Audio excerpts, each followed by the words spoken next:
I might sub those two for some. Okay, let's talk about this one though, because I really like this one. Okay. Sorry, excuse me while I deliberated there for a little bit. I have a lot of horror movies that I've watched recently that I haven't gotten a chance to review yet, so I was just deciding which ones I wanted to talk about.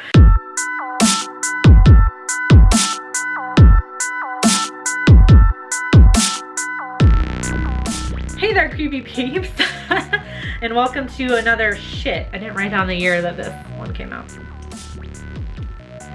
Fuck, fuckity fuck, fuck, fuck. Give me 1 second.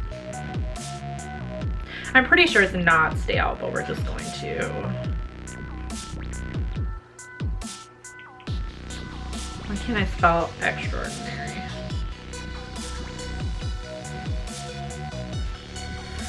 (2013). Okay, so this is technically stale. Welcome to another stale movie review, where today I'm going to be talking about Extraordinary Tales. Do you guys say extraordinary or extraordinary? Or is there or can you use it both ways? Does it depend? I don't know. English and literature is always my best subject, but this one I don't know. I would say extraordinary. I don't know. Whatever. We're talking about Extraordinary Tales, directed by Raul Garcia. And this is a small little collection of Edgar Allan Poe inspired shorts, animated shorts. As y'all know, your girl loves a good anthology, so of course I was right on board for this. And it is animated, which is also fun. So yeah, and it has a star-studded cast for it being animated. Like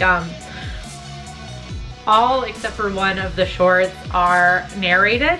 So we have narrators like Sir Christopher Lee, Bela Lugosi, Julian Sands, Guillermo del Toro, and Roger Corman is in the last segment. He's not a narrator because there's no narrator, but he's the voice of one of the characters. So he's included as well. So really stellar cast of voices here. So we'll jump right into what I liked about this film. It's based on Edgar Allan Poe tales. So yes, 100%. I fucking love this stuff. I'm into Edgar Allan Poe all of the time, but I feel like once it gets to fall, I think pretty much everyone is, but I get more so into Edgar Allan Poe. I usually read my favorite ones again around October time. Because there's even still stories and stuff and poems and things by him I haven't read yet. I have like, his collection of stuff is like this thick. It's insane. So throughout the year, I usually read the ones that I haven't gotten around to. And then every October when I'm feeling in the Halloween spirit, I'll read my favorite ones over again. So some of my favorites, of course, are included in this collection.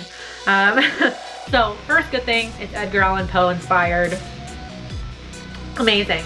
I also really liked, so kind of like the connecting scene through all of these animations is a scene, it's in a cemetery, and Poe, who is a crow, or a raven, I guess it's a raven technically, isn't it? Not a crow. Poe is represented by this talking raven, and he is having a conversation with death.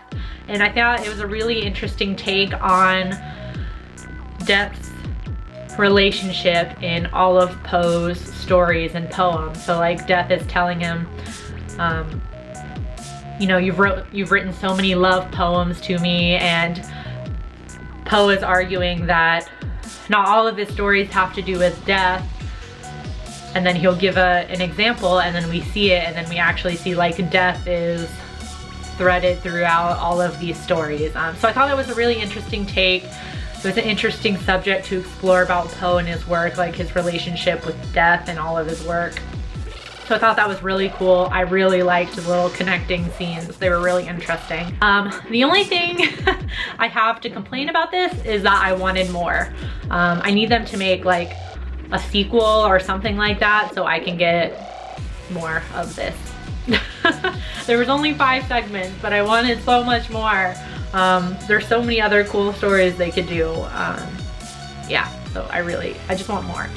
The best part about this was the animation styles. If they didn't put the credits at the beginning of every single segment, you would think that they were directed and animated by completely different people, but this entire movie is directed and animated by Raul Garcia. And like I said, if they didn't put the credits at the beginning of each one, you would have no idea, because each animation style is 100% different between each segment. So I really, really liked that. It was so interesting, and there were so many animation styles that I have not seen before. Like the one for the Telltale Heart was, what was that? The animation style for the Telltale Heart was so interesting. It was almost like a it was like a very stark, like black and white, like legit. It was just monochrome, just black and white. No shades of gray or anything. It was so interesting.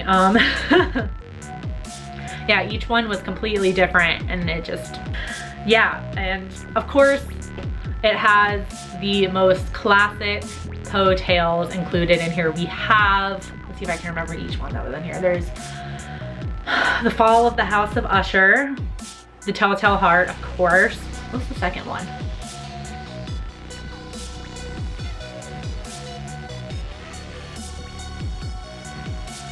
Hold on.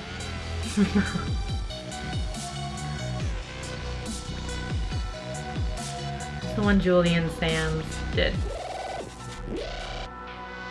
Oh, The Facts in the Case of Monsieur Valdemar. I was trying to think. That one was probably one of my favorite animated ones. The Valdemar one. It was like comic book style. It reminded me of Telltale games. You know, like how they did like The Walking Dead and like the fairy tale one or whatever. I think now they have a Batman one out. It reminded me of that kind of animation. It was really cool. Then we had The Pit and the Pendulum, and then my all-time favorite Poe story, The Mask of the Red Death. That was the one Roger Corman. There was no narrator for that segment, but Roger Corman was the voice of, he was the voice of Prospero. It was cool that Corman was included in that one, in that segment, because he's directed a live action version of Mask of the Red Death, as well as other Poe tales. He's covered so many Poe stories in movies throughout his career, so that was cool that he was included in that. And that is my all-time favorite. That is my all-time favorite Poe story. It's definitely like the OG slasher. Seriously, Mask of the Red Death. It is the original slasher. I could make even a whole video on that. Maybe I should. Let me know if you want to hear that. I could talk for at least 10 minutes on that. Yeah, so let me know if you've seen Extraordinary Tales in the comment section down below and what you thought about it. Fairly certain it's available on Netflix right now, and I think on Hulu as well. So if you have either of those subscriptions, you can watch it. Yeah, until next time, stay strange. Bye.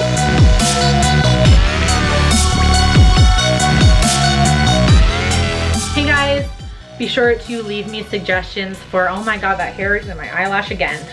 Hold on. Ugh. Be sure to leave me suggestions for future movie reviews in the comment section down below, and you can follow me on other social media places over here.